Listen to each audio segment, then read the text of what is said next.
កុំចូលទៅប្រកែកជាមួយមនុស្សដែលអាចសិក្សានិងយល់ពីមនុស្សបានល្អជាងអ្នកបើមិនដូច្នេះទេអ្នកនឹងចាញ់ជាក់ជាមិនខានហើយបន្ទាប់ពីស្ដាប់រឿងនេះអ្នកនឹងយល់ថាហេតុអ្វីបានជាវាដូច្នេះមានពេលមួយមិត្តរួមការងារពី3នាក់នៅការិយាល័យបានទៅញ៉ាំអាហារថ្ងៃត្រង់ជាមួយចៅវាយបែរមកសួរកូនក្រុមគាត់ថា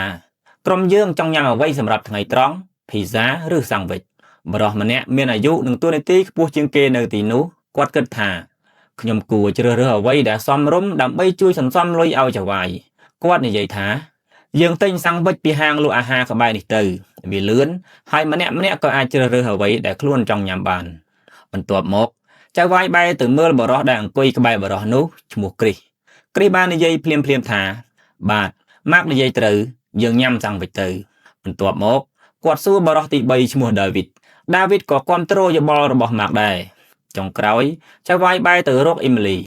នាងជាមនុស្សក្មេងជាងគេនៅទីនោះអាយុទើបតែ23ឆ្នាំហើយទើបចូលធ្វើការនៅក្រុមហ៊ុនអ៊ីមីលីសម្លឹងមើលភ្នែកចៅវាយហើយនិយាយដោយញញឹមបន្តិចថាខ្ញុំគិតថាភីហ្សា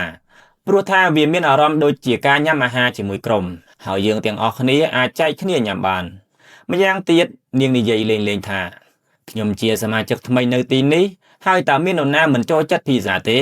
ពួកបងត្រូវតែចិត្តល្អជាមួយខ្ញុំត្រូវអត់ចៅវាយបានសើចហើយងក់ក្បាលនាងនិយាយមានហេតុផលយើងត្រូវយកចិត្តទុកដាក់លើសមាជិកថ្មីរបស់យើងយកភីហ្សាទៅ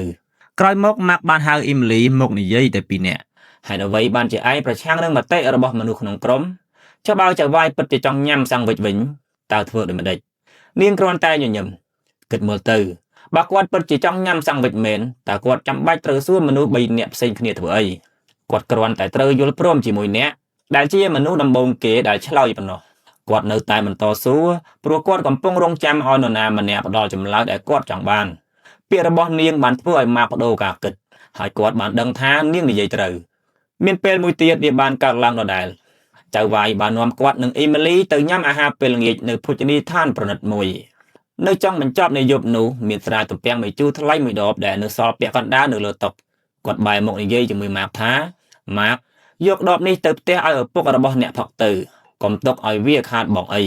ម៉ាក់គិតថាវាគ្រាន់តែជាការបង្ហាញពីភាពរុះរាយនិងការយកចិត្តទុកដាក់មួយរបស់ចៅវាយដើម្បីបង្កើតទំនាក់ទំនងជាមួយបុគ្គលិកដែលស្មោះត្រង់ម៉ាក់កំពុងត្រៀមនឹងអរគុណចៅវាយស្រាប់តែមានអារម្មណ៍ថាមានអ្វីមួយទាល់ស្រាលចំជើងរបស់គាត់នៅក្រោមតុគឺអ៊ីមីលីនាងបាននិយាយភ្លាមដោយញញឹមយ៉ាងកក់ក្ដៅថាលោកពូពិតជាគិតគូរណាស់ប៉ុន្តែតាមពិតឪពុករបស់ម៉ាក់មិនផឹកស្រាទេ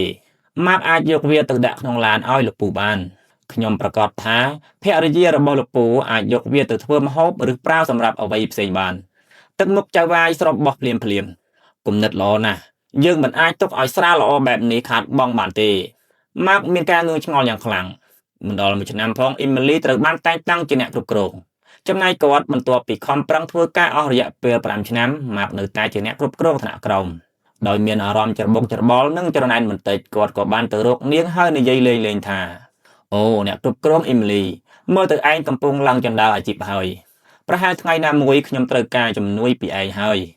នាងសើចអូឈប់និយាយបែបនេះទៅលោកនៅតែគិតពីដបស្រានោះមែនទេវាជាស្ថានភាពដូចគ្នាទៅនឹងរឿងពិសានៅរសៀលថ្ងៃនោះ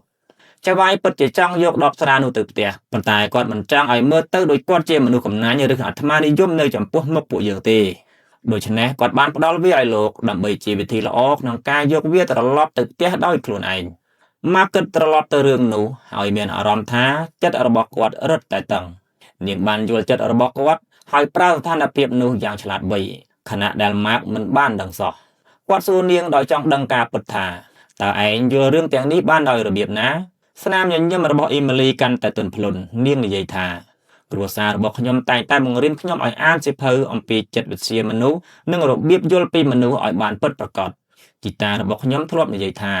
ទ្រព្យសម្បត្តិពិតប្រាកដគឺស្ថិតនៅក្នុងប្រាជ្ញានិងភាពឆ្លាតវៃរបស់យើងមិនមែនមានតែការខិតខំធ្វើការប៉ុណ្ណោះទេ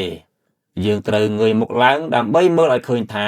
ហ្គេមកំពុងដំណើរការយ៉ាងដូចម្តេចមិនមែនគ្រាន់តែឱនក្បាលចុះហើយខំធ្វើការតែមួយមុខនោះទេ